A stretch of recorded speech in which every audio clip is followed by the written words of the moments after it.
Bien, comenzamos con nuestro siguiente tema que es el contrato estatal. Este tema también de mucha importancia para ustedes ya que deben saber que es un contrato. Eh, Al final vamos a que ustedes busquen allá en Colombia Eficiente, saquen un modelo de contrato, bien sea de obra, bien sea de interventoría, y en fin, más o menos conocer en términos generales todo el clausulado de un contrato. Y aquí tenemos los diferentes aspectos jurídicos del contrato. Esto está contemplado entre los artículos 32 y 43 y el artículo 60 y 61 de la ley 80 del 93. Entonces, ¿qué es un contrato? Son actos jurídicos generadores de obligaciones que celebran las entidades entre sí, que celebran las entidades y que les permite el Estatuto General de la Contratación de la Administración Pública o el Estatuto General de la Contratación, eh, como también hay algunos que están previstos en derecho privado o en algunas disposiciones especiales, ejerciendo la autonomía de voluntad.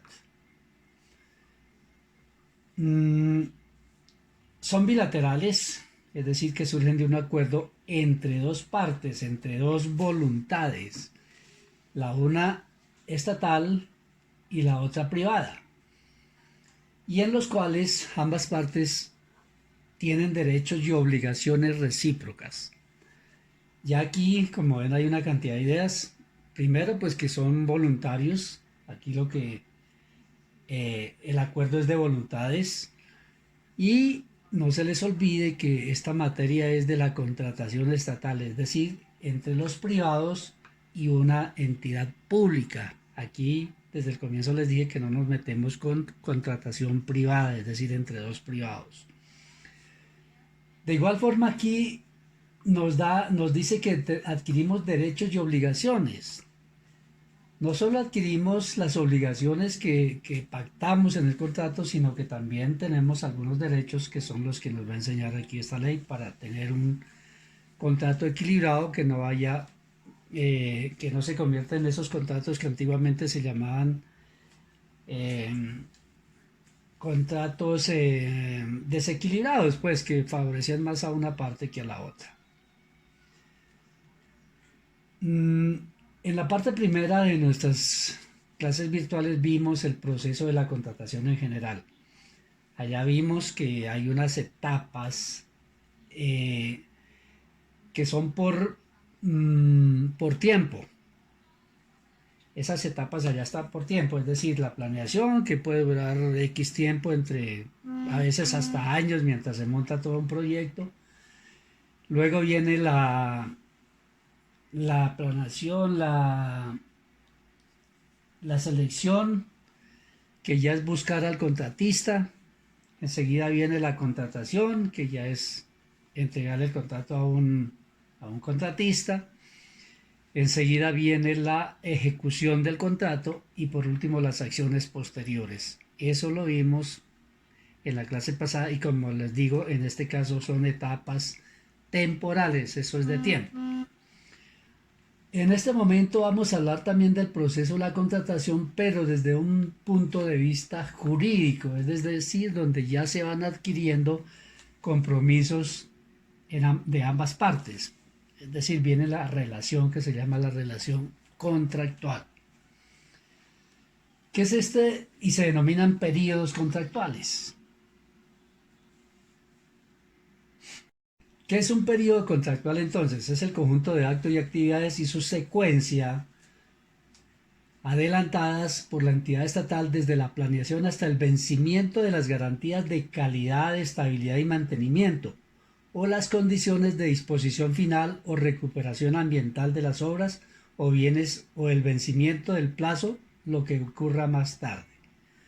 Entonces estos periodos vienen desde la planeación, desde un punto cero que está muy atrás, y va hasta dónde, hasta el último segundo del último minuto, de la última hora, del último día en que se venza cualquiera de estas circunstancias que nos dice la ley acá. Lo más probable es que se venza la última garantía, que pueden ser 3, 4, 5 años adelante desde la liquidación del contrato, que se comienza a contar esta parte que se llaman las acciones posteriores. Esas etapas entonces se van a dividir en 4, que son la etapa de planificación, que la hace totalmente la entidad estatal. Ahí no interviene ningún contratista, nada, no sé, bueno, a no ser que se contrate para alguien que haga la planeación del proyecto, pero eso ya sería otra circunstancia diferente. Una vez que está la planificación, que se llega hasta el proyecto de pliegos de condiciones y que se colocan en el SECO y se manda a la Cámara de Comercio, como lo vimos en las clases pasadas, entonces ahí ya comienza la segunda etapa, que es la etapa precontractual. Esta etapa precontractual, como les digo, va prácticamente desde que se colocan los prepliegos en la página web del SECO y de la Cámara de Comercio, hasta el momento de la adjudicación del contrato. Es decir, aquí participa ya mucha gente, que son los oferentes. Una vez que se adjudica el contrato, ¿qué pasa? Pues viene la etapa contractual, es decir, aquí ya el contratista adquiere responsabilidades y derechos. Entonces ya hay una relación directa, una relación jurídica directa entre el contratista y la entidad estatal. ¿Hasta cuándo esta etapa? Sencillamente hasta el momento de la liquidación del contrato. En el momento en que se haga el acta de liquidación es porque ya se ha cumplido con el cronograma, con todas las actividades físicas que haya que hacer, es decir, se realizó la obra.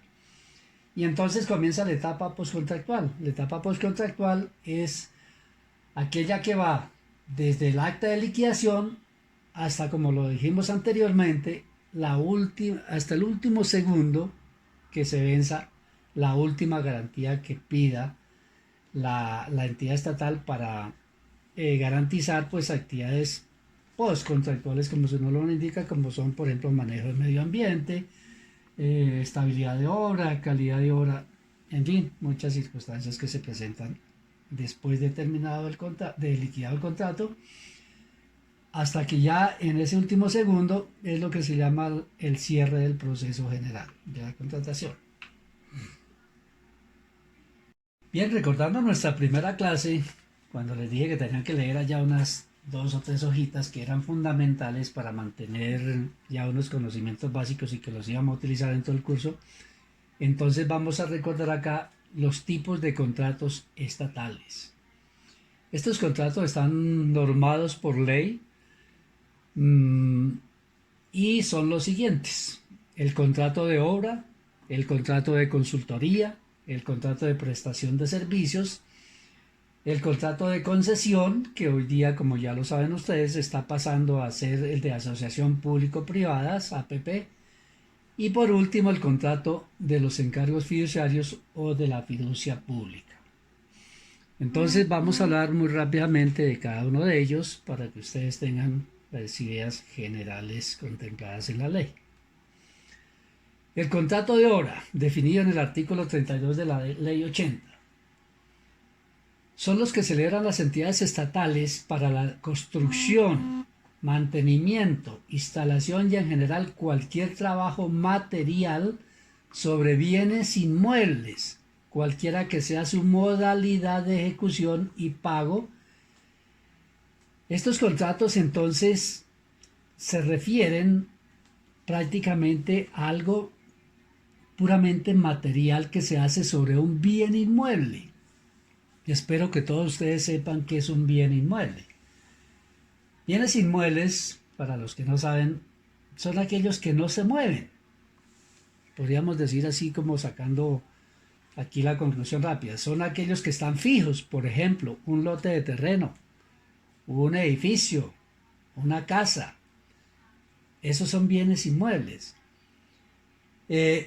Por tanto, bienes muebles serán aquellos que tienen movimiento, que pueden tener movimiento. Por ejemplo, un escritorio se puede mover de un lado a otro, una silla, un computador, en fin, todo eso serían bienes muebles.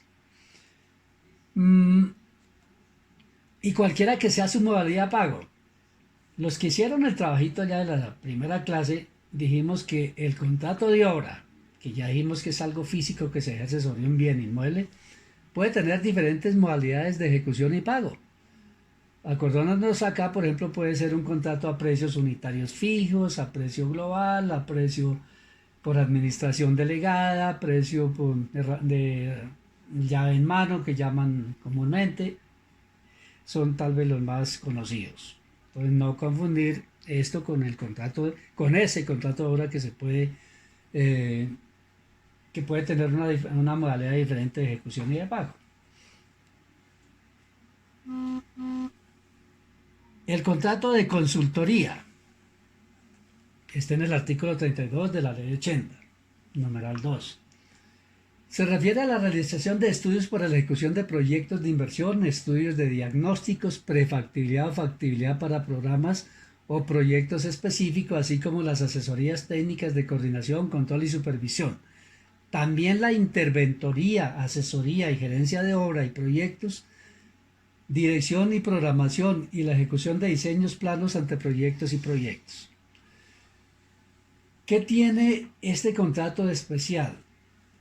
Que nuevamente en estos contratos se utiliza más la parte intelectual de los individuos. Entonces, estos contratos de consultoría vienen de la selección del concurso de méritos. El concurso de méritos nos lleva a poder realizar un contrato de consultoría. Y entonces aquí tenemos diferentes contratos de esos, por ejemplo, ejecución de proyectos de inversión, pues esto todo es, digamos, en forma intelectual, estamos proyectando aquí una inversión. Estudios de diagnósticos, factibilidad o prefactibilidad, asesorías técnicas, cuando una entidad estatal puede contratar a un técnico para hacer una asesoría técnica, tendría un contrato de consultoría. De coordinación, control y supervisión. Por eso, entonces aquí está la interventoría, que muchos creen que es un contrato de obra, no, es un contrato de consultoría, las asesorías, la gerencia de obras y la dirección de obras, etc.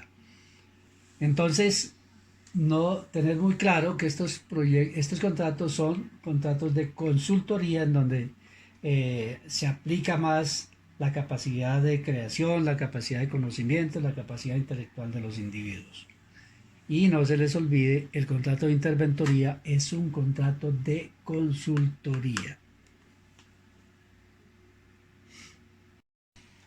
El contrato de prestación de servicios. Se celebran para desarrollar actividades relacionadas con la administración y funcionamiento de la entidad, con personas naturales para actividades que no puedan realizarse con personal de planta. No genera relación laboral ni prestaciones sociales y por un término estrictamente indispensable. Este contratico, que hoy día realmente podríamos decir aquí comúnmente, es un venenito que nos metió la ley. Porque, como ustedes ven, sobre todo la última parte acá dice, no genera relación laboral ni prestaciones sociales por un término estrictamente indispensable. Hoy día las entidades estatales están llenas de todos estos personajes que realmente son utilizados a veces desde el punto político, darle un puestico allá por unos 3, 4, 5, 6 meses y se acabó el contrato y listo, ya le pagué su favor de mi voto y chao, chao. Tiene una característica, es que se contratarían personas naturales, aquí no cabe una persona jurídica, personas naturales, para actividades que no realizan personal de planta. Es decir, que si hay un oficio que lo realiza un personal de planta, así no le alcanza el tiempo, no se podría conseguir contratar una otra persona para que le ayude por prestación de servicios. Tiene que ser un oficio que no lo pueda hacer ninguno de los de nómina o del personal de planta. En ese caso, entonces, un ejemplo para que lo entiendan. Si, por ejemplo, una entidad estatal contrata un software para la parte administrativa, resulta que el manejo de ese software no hay ninguno en la entidad estatal que lo pueda manejar. En ese caso, pues podría contratarse una persona por prestación de servicios para que se dedique a ese manejo mientras entrenan personal de planta para lo mismo. Eh, ¿Cuál es el inconveniente de esto? Que es lo que hoy día, pues, no sé si ustedes tienen familiares con este tipo de contratación, es que todos sus parafiscales, su seguridad social, etcétera, tiene que pagar la misma persona. Por eso es que no genera relación laboral directamente ni prestaciones sociales por parte de ese trabajador. El contrato de concesión es un contrato que tuvo mucha vigencia en Colombia, más o menos llevamos 30 años con contratos de concesión, tal vez un poco más, y que ya está pasando ya le pasó su auge y ya está pasando de moda, como podríamos decir.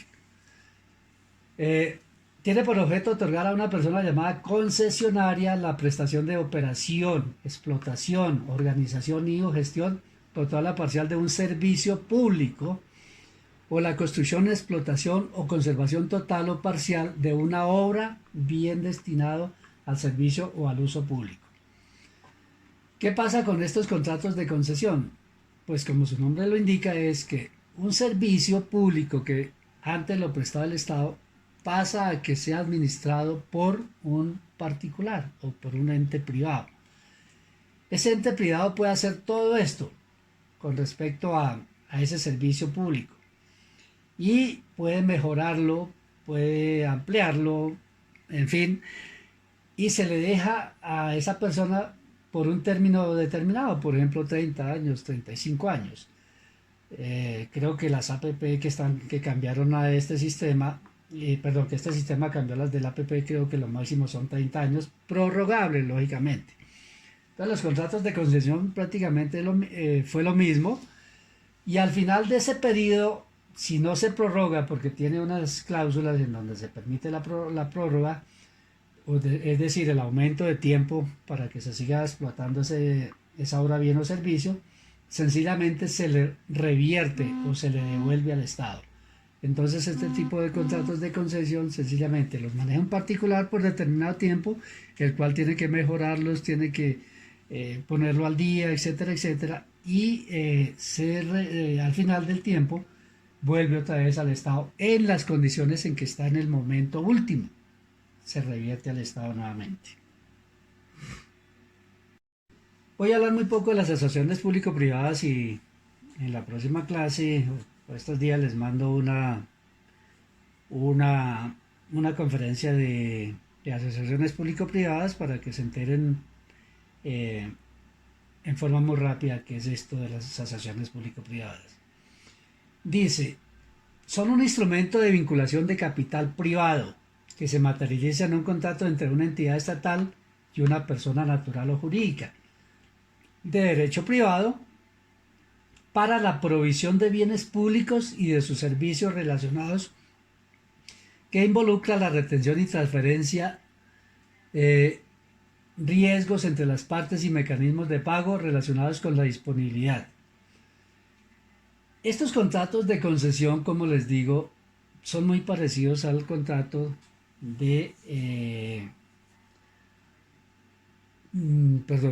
corrijo, estos contratos de asociaciones públicas privadas son muy similares al contrato de concesión. En ambos casos lo que se entrega es un bien o servicio para que el privado lo maneje, se pague, pues ahí saque su capital invertido, saque utilidades lógicamente, y digamos, de las herramientas que tiene ese bien o servicio. Aquí el ejemplo clásico son las carreteras. En un contrato de concesión, el operador de esa concesión sencillamente mejora, amplía, mantiene la vía con buena capa de asfalto, pero también se paga con la cantidad de vehículos que pasan por allí en los peajes. En otras partes, posiblemente al mejorar esas vías hay valorización, de pronto parte de la valorización también va para el pago de ese servicio que sería pues para el particular, pero lógicamente el particular no va a coger toda esa ganancia, pero sí invierte en la misma obra, en el mismo corredor vial, y al final devuelve eso en las condiciones en que esté esa carretera. Las APP difieren un poquito, no en su forma de actuar, que sería también entregar el servicio para la explotación, Pero acá se puede, aquí se va a trabajar es con el capital privado. Eh, es decir, que aquí el privado es el que realmente invierte el capital de él y el Estado le paga como pues también con la prestación del servicio que hay, por ejemplo, por los peajes, algo así, lo mismo que el de concesión, pero un poco pues mucho más, eh, más sofisticado el sistema. Eh, También este contrato en esa obra viene o servicio revierte al Estado en determinado tiempo. En este momento creo que lo máximo son 30 años para las APP, con posibilidades de alargue me parece que es el 60% en tiempo. Entonces acá, como bien acabo de decir, acá se invierte es capital privado. Sin embargo, en algunas APPs el Estado pone algo de capital, por ejemplo un 20% de capital, y el resto lo coloca el privado. Esto se hizo con el fin de que los privados pues realmente desalojaran al Estado un poquito en su responsabilidad de la infraestructura y del país especialmente, porque el Estado no tiene toda la plata para desarrollar infraestructura en el país. Entonces les dijo a los privados: ustedes que tienen plata, donde inviertan allí y se sacan sus utilidades, pagándoles pues de una manera de la misma obra. Por tanto, aquí tenemos dos tipos de asociaciones: las que se conocen como de iniciativa pública y las de iniciativa privada. ¿Qué es esto de la iniciativa pública? Que sencillamente la idea viene de alguna entidad pública, por ejemplo el INVIAS o el Ministerio del Transporte en general, pues lanza una idea diciendo: vamos a hacer una carretera, una troncal aquí por tal sector, hace los diseños y sencillamente saca una licitación pública para que se presente para esa asociación pública privada. En esos casos el Estado, como les digo, puede poner plata o sencillamente le dice que el privado ponga toda la plata, pero la idea viene del sector público. En cambio, en los contratos de iniciativa privada, la idea viene de los privados. Eh, Alguien hace un proyecto o propone una idea, la pasa a la entidad correspondiente, la entidad o el Estado, en este caso el Estado por medio de esa entidad estudia la iniciativa. Si la cree que es conveniente para la comunidad, pues sencillamente le da el visto bueno y hace el mismo proceso. Saca a licitación pública esa iniciativa. Lógicamente que los que hicieron, los que son dueños de la idea, pues tienen muchas más posibilidades de que se ganen ese mismo contrato. Y si desafortunadamente se lo gana a otro, tiene que la ley adjudicárselo a otro. Pero aquí tiene una gran ventaja porque quien hace el proyecto conoce los ínfimos detalles de ese proyecto, lo cual lo lleva a que sea un ganancioso. Pero entonces la idea nació del sector privado. El siguiente tipo de contrato es el de encargos fiduciarios y fiducia pública. Sencillamente este contrato se refiere a cuando las entidades estatales celebran contratos con sociedades fiduciarias o con el sistema financiero colombiano autorizados por la Superintendencia Bancaria. Aquí ninguna entidad estatal puede hacer algún contrato en una entidad que no esté autorizada por la superintendencia. En ese caso, pues ese ordenador del gasto caería en un delito gravísimo y estaría siendo un peculado, lo cual lo lleva directamente a la cárcel. Entonces, esos contratos se hacen con todo el sistema financiero, entendiendo sociedades fiduciarias, bancos, etcétera, y vigilados por la superintendencia.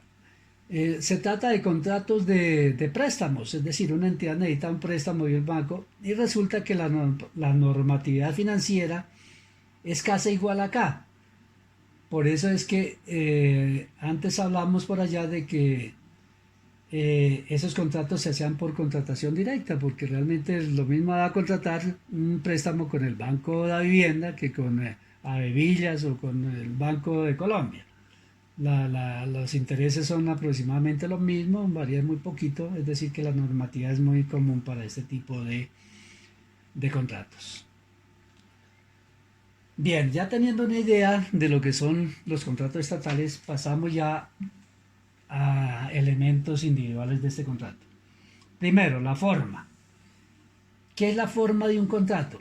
Es el procedimiento que debe seguirse para dar nacimiento al contrato. Entonces, ¿qué es esto? ¿Cómo nace un contrato? Pues cuando tengamos un escrito. No me estoy refiriendo a qué escribimos ahí, sino que tenemos un escrito ya y esa es la forma del contrato. Es decir, ese es lo que le da nacimiento al contrato, el escrito, no el clausulado todavía. Esa es otra cosa.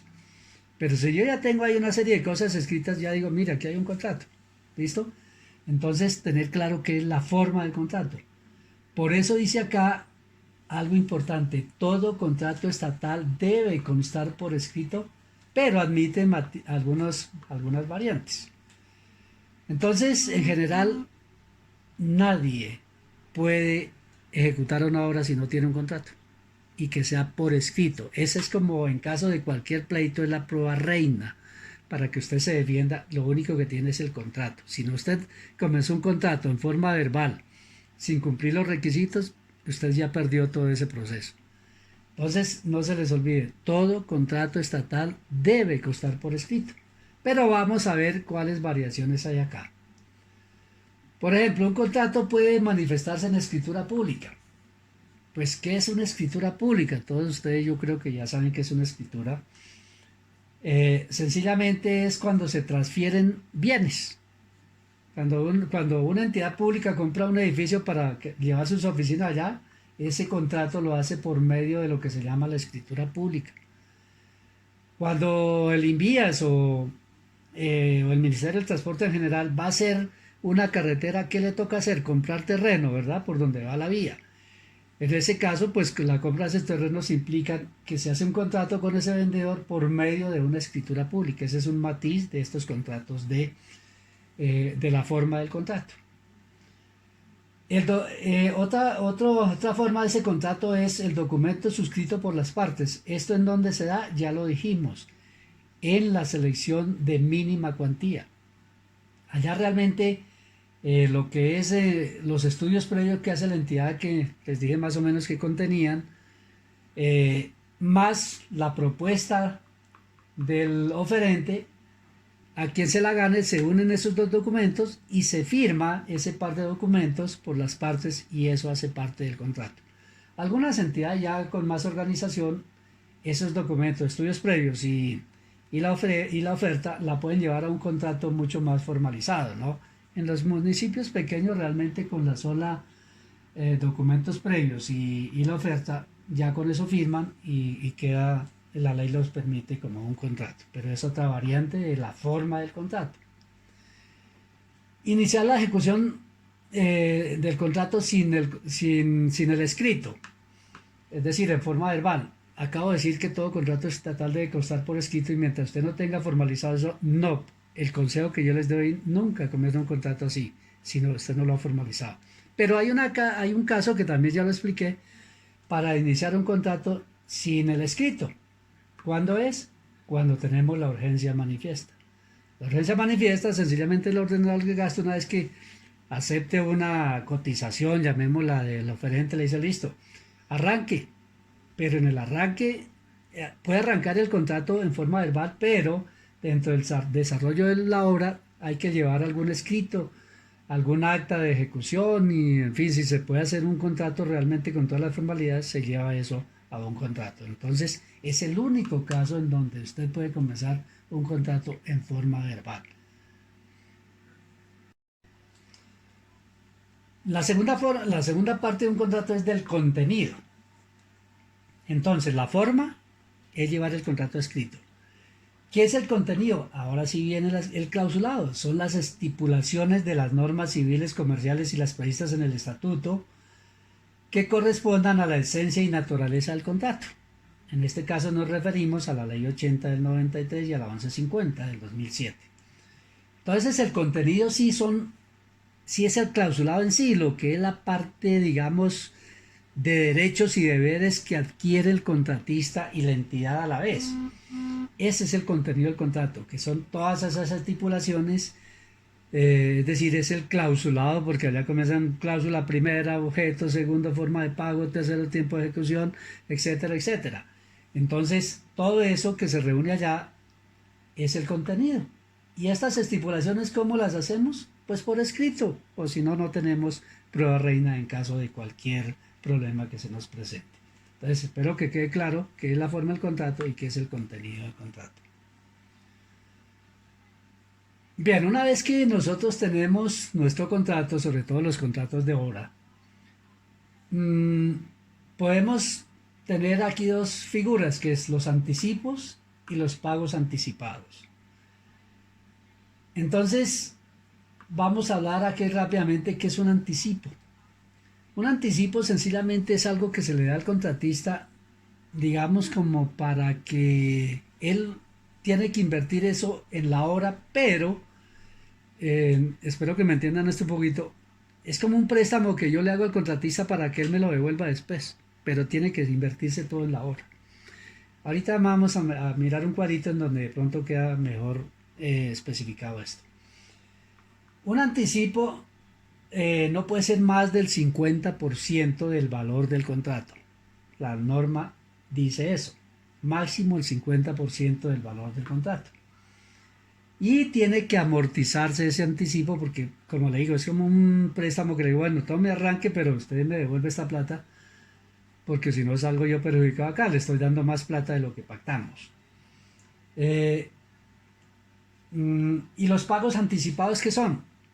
Estos pagos es como un adelanto que se le puede hacer, que lo permite la ley, se le puede hacer al contratista como algo, como su nombre lo dice, algo adelantado del pago de una obra. Entonces, esto ya requiere unos requisitos, eh, requiere unos requisitos y también estos pagos anticipados no pueden superar el 50% del valor del contrato.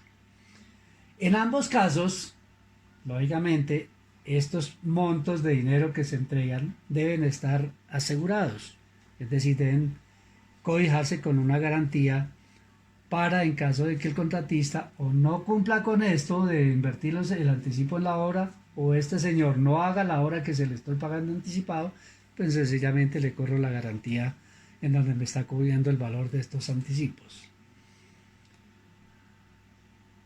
Vamos a mirar, vamos a mirar de una vez aquí el cuadrito de, de la diferencia entre anticipo y pago anticipado para ir entendiéndola. Entonces, el anticipo no constituye un pago en el momento en que se efectúa. Como les digo, es como un préstamo que yo le hago al señor, pero usted me lo devuelve. En cambio, el pago anticipado sí es un pago. Retribuye en forma anticipada parte del valor del contrato, es decir, que eso, yo le estoy pagando algo del valor del contrato. El dinero no es del contratista, sino la entidad contratante y por ende debe invertirse de acuerdo al plan de inversión presentado por el contratista. Es decir, para entregarle un anticipo, el contratista tiene que hacerme un plan de inversión del anticipo y la interventoría y la supervisión del contrato deben llevar de que el contratista realmente cumpla, está invirtiendo ese anticipo en la obra. En cambio, en el pago anticipado, el dinero es propiedad del contratista. Una vez que se lo entregue ya pasa a ser propiedad de él y lo puede destinar libremente. No hay plan de inversión pactado. Pues ¿cuál es el compromiso en que usted tiene que entregarme la obra que le estoy pagando anticipada? O si no, pues le voy a correr la garantía que le exigí. En el anticipo la entidad está obligada al seguimiento de la inversión. Les acabo de decir allá, hay un seguimiento por parte de la interventoría y de la supervisión del contrato. En cambio acá la entidad no está obligada a hacer el seguimiento. No está obligada a hacer el seguimiento de los dineros, pero sí de la obra que teóricamente tiene que entregar, que le pague anticipadamente. No está sujeto a descuentos y retenciones porque no es un pago. Es decir, el anticipo se le entrega, si yo le digo son 50 millones, yo le entrego los 50 millones sin descuentos de nada. En cambio, en el pago anticipado está sujeto a descuentos y retenciones de ley. ¿Por qué? Porque es parte del pago del contrato. No entra al patrimonio del contratista, continúan siendo recursos públicos asegurables con una garantía para la correcta y adecuada inversión y manejo de los mismos. En cambio, el pago anticipado al entregarse constituye extinción parcial de la obligación de pago a cargo de la entidad contratante, es decir, que ya le aboné parte del valor del contrato. El valor del anticipo se descuenta de cada pago que se realiza al contratista. Esto es lo que llama una amortización del anticipo. Ojo con esa palabrita que la van a escuchar ustedes en la vida real. Se amortiza el anticipo en cada cuenta de cobro del contratista. En cambio, en el pago anticipado, su destinación depende de la libre voluntad del contratista.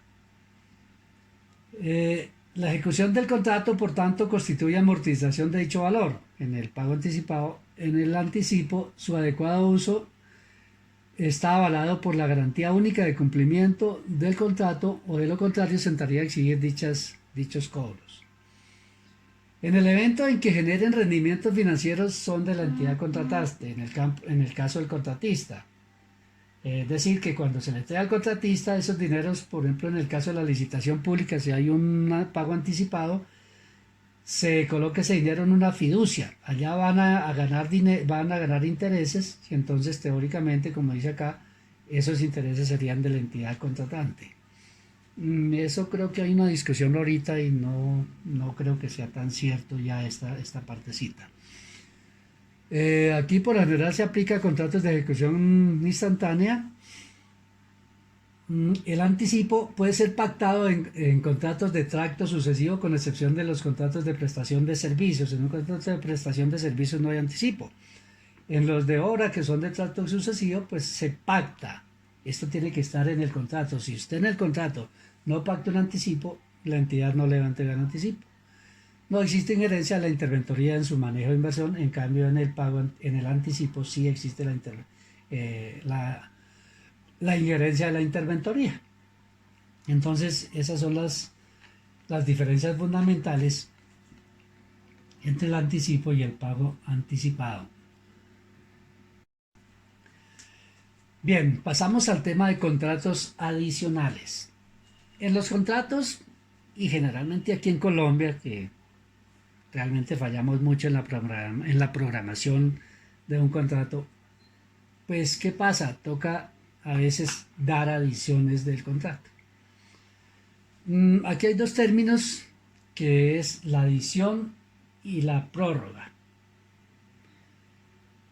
En términos generales, estos dos contratos se confunden. Es decir, cuando uno habla de adición, uno dice, bueno, eso también implica una prórroga. Pero realmente, entrando muy bien al léxico jurídico, una cosa es la adición. ¿Qué es la adición? Es, digamos, un aumento de capital. Digamos, si un contrato valía 1.000 millones de pesos, por circunstancias X o Y, habría que adicionarlo un 20%, entonces sería una de 1.200 millones de pesos. Esa sería una adición. Y la prórroga, pues sería como en tiempo. Es decir, que si usted en su programa de obra, en su programación de obra, dijo, yo inicio hoy y termino el contrato en 7 meses, resulta que no lo terminó también por circunstancias muy justificadas, entonces usted pide una prórroga. Y la prórroga sería en tiempo. No hay adición, no habría adición en ese caso si es solo prórroga. Porque aquí, bueno, queda claro, ¿no? Entonces la prórroga sería en tiempo. Por eso es que aquí hay contratos que se firman para hacerlos en 3 años y llevamos 16 años y no los han terminado, como caso túnel de la línea. Bueno, con ese ejemplo basta, ¿no? Que llevaba se hizo para 6 años y creo que ya vamos a completar 20 años y no se ha terminado el túnel de la línea. Aquí se puede dar esta sola figura, es decir, adición sin prórroga, es decir, que se acabó la plata por cuestiones económicas, una variación, la economía en estos países subdesarrollados son bastante variables, entonces los dineros a veces no alcanzan, o por malos cálculos de quien hizo la proyección económica del proyecto, y se acabó la plata y falta el 30% del proyecto. Entonces pues habría que analizar cuánta adición hay que hacer, y si lo alcanza a terminar en el tiempo, pues no habría prórroga. En otros pasa lo contrario, hay que prorrogar el contrato aun cuando el dinero está ahí, es decir, no se ha gastado todo el dinero, pero ya el tiempo se le acabó, mala programación, y entonces hay que prorrogarlo. Pero en Colombia, ya saben por qué, sencillamente se dan las dos figuras, adición y prórroga a la vez. Entonces, un contrato que valía, no sé, 1.000 millones pasa a valer 1.400 millones de pesos. En ese caso, y fuera de eso, se hace lo que estaba programado para 8 meses, se hace en 16 meses o en 2 años, y entonces las obras quedan bastante, algunas inconclusas, otras nunca se entregan a la comunidad, etcétera, etcétera. Eh, entonces está claro lo que es una... perdón, aquí, en la adición, ¿cuánto es lo máximo que permite la ley adicionar un contrato? El 50%. Un contrato no se puede adicionar más del 50%. Entonces, si un contrato vale 1.000 millones de pesos y hay que adicionarlo, la adición no puede ser más del 50%, o sea, máximo a 1.500 millones. Y en prórroga, sí, la ley no define realmente un aspecto muy concreto. ¿Qué es la modificación de un contrato?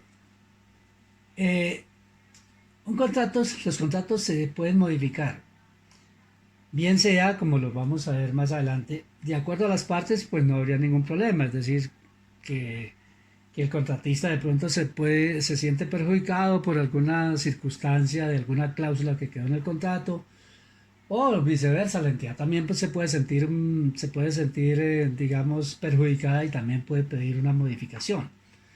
O también en circunstancias justificables, la modificación puede ser unilateral, es decir, que en este caso la única que podría hacer una modificación unilateral es la entidad estatal.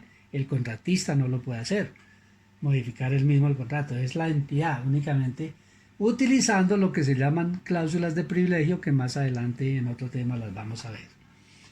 Aquí hay un caso especial que dice que cuando un contrato se modifica en más del 20%, más, o sea, para arriba, o menos, ¿qué quiere decir? Más, pues que le van a agregar un 20% más al contrato. En una obra, no sé, que aparece ahí, hay que hacerla para que el contrato pueda seguir. O quitarle al contratista más del 20%. Cuando sucede eso, cuando se supera este 20%, el contratista puede decir, hombre, yo no sigo con el contrato. Y no le da derecho a sanciones. Ojo con esto. Cuando la modificación unilateral del contrato eh, es de más del 20%, más o menos, el contratista puede parar el contrato y no da lugar a sanciones, sencillamente dice no, no le jalo más y aquí hagamos el acta de liquidación de este contrato, no importa cómo vaya. Ya el problema se lo chuta a la entidad estatal y la entidad estatal buscará las formas para poder continuar con ese contrato. Enseguida tenemos etapas del contrato. Por favor, aquí la tendencia es a confundirse. Las etapas de la contratación estatal, que, que son la etapa precontractual, contractual y postcontractual, eh, no confundirlas con las etapas del contrato. ¿Cuáles son las etapas del contrato? Comienza en el momento de la adjudicación. Esa es el primer acto administrativo, la adjudicación. Esa es la primera etapa del contrato. Es decir, ya me lo gané yo. Ya es mío el contrato. Pero una vez que a usted le adjudican, si es licitación pública, ya saben, en audiencia pública, pues las otras formas de contratación no son obligatorias la audiencia. Ya se lo adjudicaron a usted. Entonces, ¿qué pasa? Ahí hay unos periodos cortos para hacer estas acciones: la formalización y perfeccionamiento del contrato, la ejecución y la liquidación. Eso es lo del contrato. Entonces, adjudicación. Aquí se interrumpe, digamos, en un tiempo mientras el contratista pues se reúne ya pólizas, reúne, bueno, una serie de cosas que le pide la ley para llegar a qué? A la formalización y perfeccionamiento. La formalización, ¿qué es? Es llevar ese contrato escrito, ya lleno con todas las características de la obra, con los datos del contratista, residencia, bueno, todo lo que piden allí. Entonces, entre esta y esta, pues hay un tiempo. Y esto nos lleva al perfeccionamiento del contrato. ¿Qué es el perfeccionamiento del contrato? Es en el momento en que usted firma ese contrato. Usted estampa su firma allí como persona natural o como persona jurídica, y en ese momento, como decimos comúnmente, usted ya quedó por dentro. Ya no puede decir, hasta aquí llegué y me voy a salvar. No, una vez que usted ya, desde acá, usted ya está realmente con acciones contractuales, es decir, ya hay compromisos. Ya en este momento usted no se puede, ni la entidad puede decirle, no, ya no le adjudico el contrato a usted una vez que ya públicamente se haya hecho esa acción.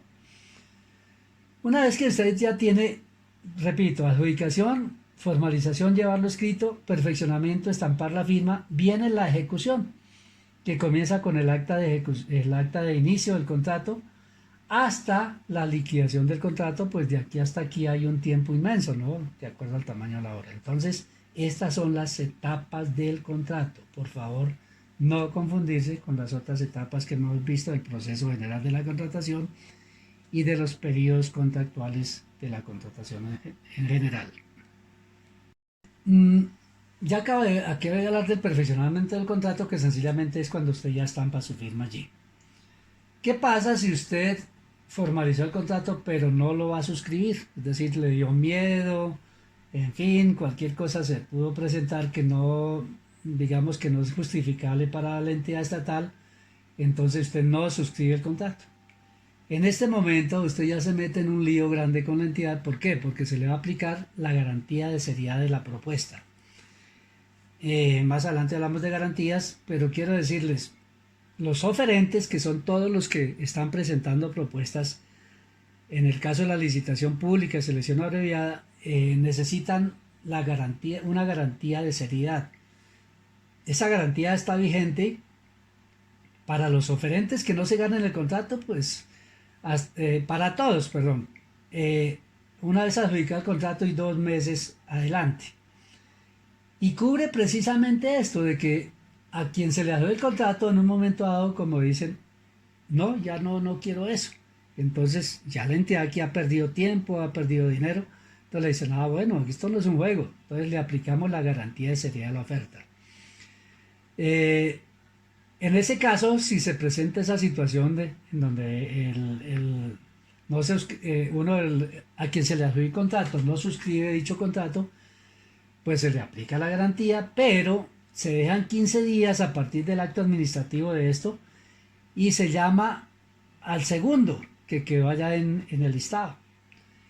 Y el segundo pues tiene la potestad de decidir si acepta o no acepta el contrato. Pues lo más lógico es que lo acepte, ¿no? Porque 15 días y uno con la expectativa de que se iba a ganar ese contrato, pues lo más seguro es que acepta pues seguir con el contrato. El segundo pues tiene que cumplir con todos los requisitos, ¿no?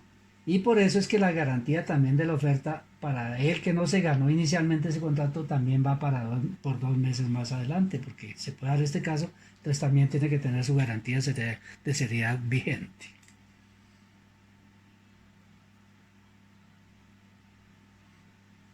El incumplimiento del contrato.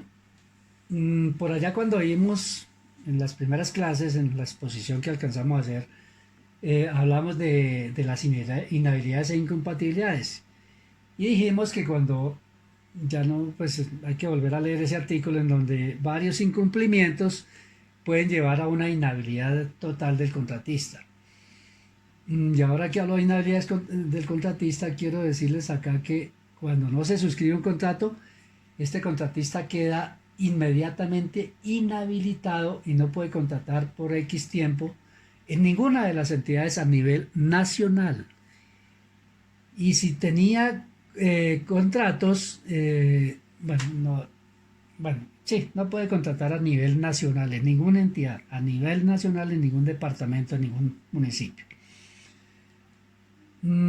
Aquí estábamos hablando del incumplimiento del contrato, entonces varios incumplimientos, acuérdense, pueden llevar a una inhabilidad y la inhabilidad puede llevar a la terminación del contrato.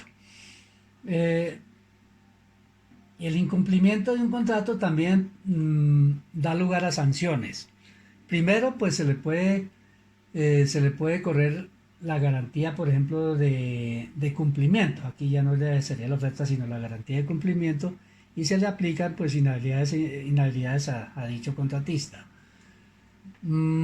Estos incumplimientos también pueden ser parciales, es decir, puede ser un incumplimiento de una partecita del contrato, pero se deja constancia de todo eso y a medida que se van sumando incumplimientos se puede llegar realmente a la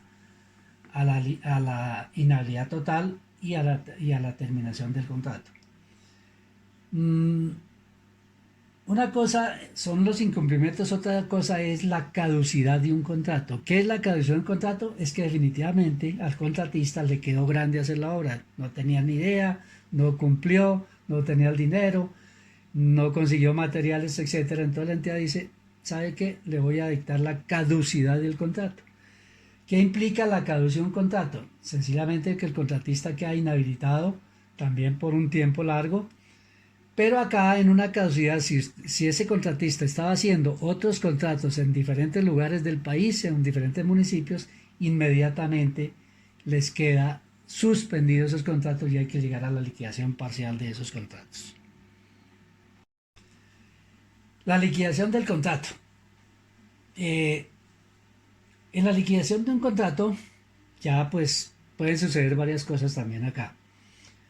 Primero, el contrato termina con todas la legalidad del caso, es decir, el contratista cumplió sus cronogramas, su calidad, etcétera, etcétera. Entonces, en ese caso se acuerda una fecha para liquidar el contrato.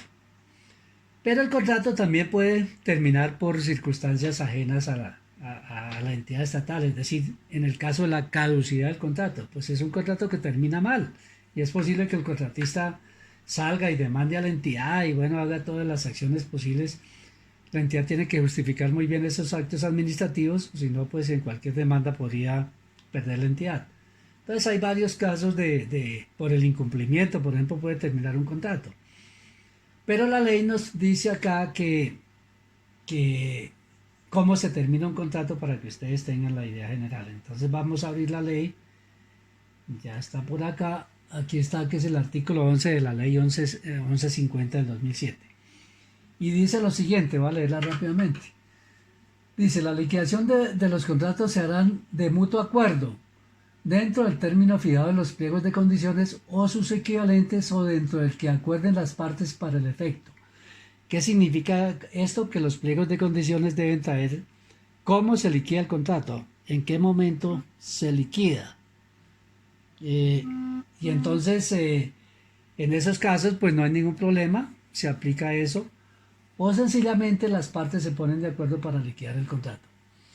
De no existir tal término o liquidación, se realizará dentro de los 4 meses siguientes a la expiración del término previsto para la ejecución del contrato. Entonces, si el contratista, por ejemplo, bueno, se ha terminado las buenas, pero se pierde, a veces sucede eso, que las personas se van para otro departamento, para otro sitio a dirigir otros contratos y se les olvida que tienen que venir a liquidar el contrato. En esos casos, si no se presenta antes de los 4 meses, la entidad tiene la potestad de liquidar ese contrato en forma unilateral. Si es por acto administrativo, entonces una vez expedido el acto administrativo, por ejemplo, de la caducidad del contrato, del incumplimiento o de la terminación por incumplimiento del contrato, sencillamente a partir de esa fecha tiene 4 meses la entidad para liquidar el contrato también en forma unilateral si el contratista no se hace presente.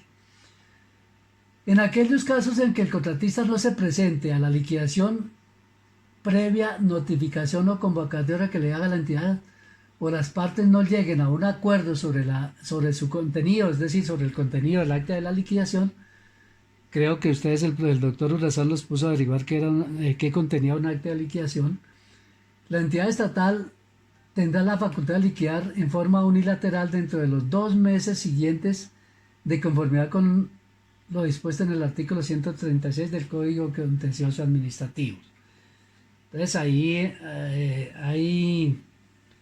aquí uno podría entender una contradicción entre esto y esto, ¿no? Pues no hay contradicción, sencillamente es que si al contratista se le dicta por caducidad o por incumplimiento, realmente la entidad tiene 2 meses para liquidar ese contrato en forma unilateral.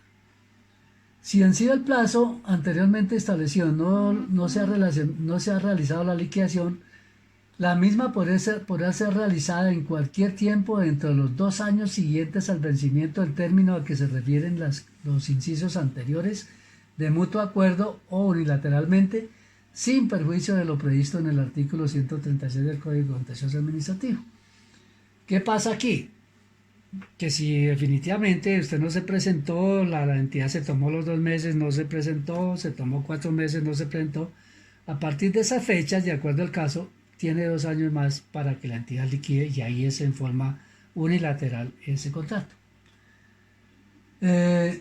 En las actas de liquidación, ojo con lo que les puso a hacer el doctor Urezán, en las actas de liquidación el contratista tiene derecho a efectuar salvedades a la liquidación del mutuo acuerdo. Es decir, estamos de acuerdo, pero hay algo que no me gusta y dejo la salvación. Dejo mi nota de protesta. En ese caso, si usted no hace eso, no tiene derecho después a reclamar nada. Si usted dejó ahí el motivo que lo obligó a dejar una constancia ahí, que no está de acuerdo, más adelante podría reclamar, bien sea en forma directa o haciendo una demanda a la entidad. En el caso de las garantías de un contrato, ¿qué pasa aquí? Voy a tratar de explicarlo más claro. Lleguemos al momento de la adjudicación. De aquí para atrás están los oferentes. Todos aquí vienen con su garantía de seriedad de la oferta. Aquí no se le adjudica sino a uno, que es el contratista. Entonces, toda esta gente ya, pues prácticamente sale del concurso y sigue uno. Una vez que a usted se le adjudique el contrato, entonces, ¿qué tiene que hacer acá? Hay que conseguir lo que se llama la garantía única. Esa garantía única la puede sacar o la puede presentar de 3 formas: por medio de póliza, por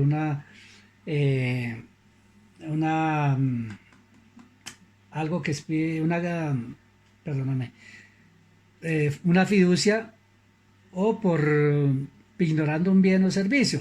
Lógicamente que aquí en Colombia no se va a aceptar ese tipo de garantías, sino que la más utilizada es las pólizas. Y por eso, como hay varios tipos que los vemos más adelante, ya estos señores es cansancio porque esto no es fácil preparar esto. Entonces, más adelante vamos a hablar de garantías y vemos los tipos de garantías que hay. La más utilizada, el tipo de garantía más utilizada es la póliza, que las piden las compañías de seguros. Entonces, esa póliza que se llama garantía única, ¿qué es lo que va a cobijar acá? Va a cobijar lo que se llaman riesgos, pero por favor no confundir estos riesgos con los que ustedes van a analizar en el trabajo que les dejé inicialmente, entrando a la página de Colombia Compra Eficiente, porque esos riesgos que se analizan en el caso de la licitación, en la audiencia de evaluación de riesgos, son riesgos generales del contrato. Aquí ya son riesgos en que puede incurrir el contratista y que van a perjudicar el contrato también, que son, por ejemplo, el cumplimiento. Entonces uno pide una garantía de cumplimiento. La estabilidad de obra, ¿qué tal usted vaya haciendo la obra y se le caiga? Pues entonces ahí me está respondiendo con la garantía de estabilidad. O usted me entrega la obra y al otro día se cae, pues ahí hay una garantía de estabilidad. La misma calidad, hay garantía y todos esos riesgos los cobija la garantía única. Por ejemplo, la garantía de acción civil extracontractual, o la garantía de pagos y prestaciones sociales a los trabajadores. En fin, hay una cantidad de riesgos que se presentan dentro del contrato. Esas serían las garantías que pide el contrato hasta el momento de liquidación. Una vez que se liquida el contrato, también se exigen otras garantías que ya van hasta el último momento, el último minuto, el último segundo del periodo postcontractual.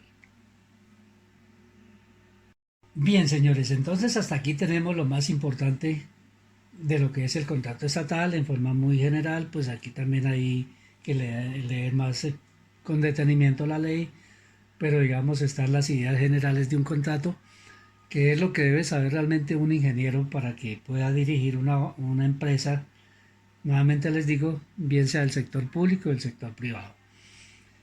Vamos a mirar aquí un par de cositas. Bueno, este es el proceso de la contratación estatal en donde tenemos la etapa de planificación. Pues ahí vemos algunas acciones que se hacen en esa etapa. No voy a demorarme mucho en eso. Tenemos la etapa precontractual, perdón, sí, precontractual, que va, como les dije, desde el momento en que la entidad publica el proyecto de pliegos de condiciones en el SECO y en la Cámara de Comercio, hasta el momento en que se llega a la adjudicación del contrato. La etapa contractual que comienza desde la adjudicación hasta el acta de liquidación. Y la postcontractual que va desde el acta de liquidación hasta la última garantía que en tiempo que exija la entidad estatal. Pero sí quiero hacerles aquí un ejercicio que ustedes lo entiendan. Es lo que se llama la amortización del anticipo. En esto, en la vida práctica, uno se lleva a veces unas sorpresas que la gente no sabe cómo se amortiza un anticipo y entonces a veces salen peleando con el interventor y, y todo porque no, tal vez nunca les hablaron de eso, de que es una amortización del anticipo. Acuérdense que el anticipo es como un abono que yo le doy al contratista, pero que ese anticipo es de la entidad y después el contratista tiene que devolverme ese anticipo. Para que entiendan esto, vamos a hacer un ejemplo sencillo que espero que ustedes lo estudien allá con más calma. Y vamos a tomar un contrato con números cerrados, por ejemplo, valor del contrato 1.000 millones de pesos. Se pactó en el contrato un anticipo del 40%. Normalmente les recuerdo, el anticipo se pacta en el contrato. Si no se pacta, es difícil que le den un anticipo. Entonces, 40%. ¿De qué? De los 1.000 millones. O sea, le voy a dar a usted 400 millones de pesos como anticipo, el 40%. Pero en el acta de entrega del anticipo nos comprometemos a que usted me pague en 3 cuotas de 35%, 35% y 30%. ¿De qué? Pues de estos 400. Este porcentaje es de estos 400, ¿verdad? Entonces miremos ahora sí el ejemplo. El costo total de la obra es de 1.000 millones de pesos. Bueno, aquí en la pantalla pues se me falla un cuadro que no me alcanzó, que por el aumento no salió. Vamos a ver si yo lo tengo por acá en un escrito. Y entonces vamos explicándolo. Ustedes, como tienen allá sus guías, lo pueden mirar allí. Entonces nos dice, valor valor de la obra, 1.000 millones. Valor del anticipo, 400 millones. Y nuevamente les dije, me va a pagar con 35, 35 y 40. Y 30. Entonces acá comenzamos a hacer nuestras cuentas. Usted me pasa una primera cuenta, digamos 2 meses de inicio de la obra, decimos cortemos cuentas, se miden cantidades de horas, etcétera, etcétera, y resulta que la cuenta me la pasa por 280 millones, valió la hora ejecutada. Listo, 280 millones. Pero como habíamos quedado que usted me devolvía el 35% de los 400, ¿a qué equivalen? A 140 millones de estos 400. Por tanto, ¿qué le voy a pagar yo? Le voy a pagar 140 millones nomás. ¿Listo? Porque yo le había dado ya plata a usted. Bueno, se sigue desarrollando la hora y llegamos a la cuenta número 2. Digamos que usted me pasa la cuenta por otros 320 millones de pesos. Perdón, por 320. Entonces, de estos 320 millones, nuevamente yo le quito acá el 35%, o sea, otra de 140 millones, porque el 35 son de los 400 millones. Y le voy a pagar ahora 180 millones. ¿Estamos? Entonces, en esa cuenta número 2 lo que le voy a pagar a usted son 180 millones. Estos 140 ya están invertidos allá en la obra. En la cuenta número 3, entonces digamos que quedó, que me pasa hicimos corte de obra y me sale le sale la cuenta por 250 millones. Tengo que quitarle el 30% que me queda a mí para cobrarme el anticipo, o sea, 120 millones. Por tanto, le voy a pagar a usted 130 millones de pesos. ¿De acuerdo?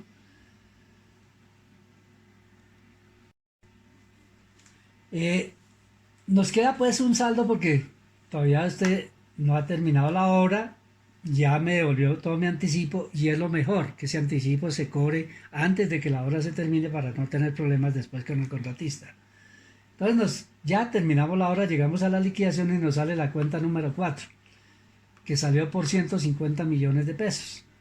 En este caso, como usted ya me pagó todo el anticipo, pues yo le pago 150 millones. Entonces ustedes se van a dar cuenta que si yo sumo acá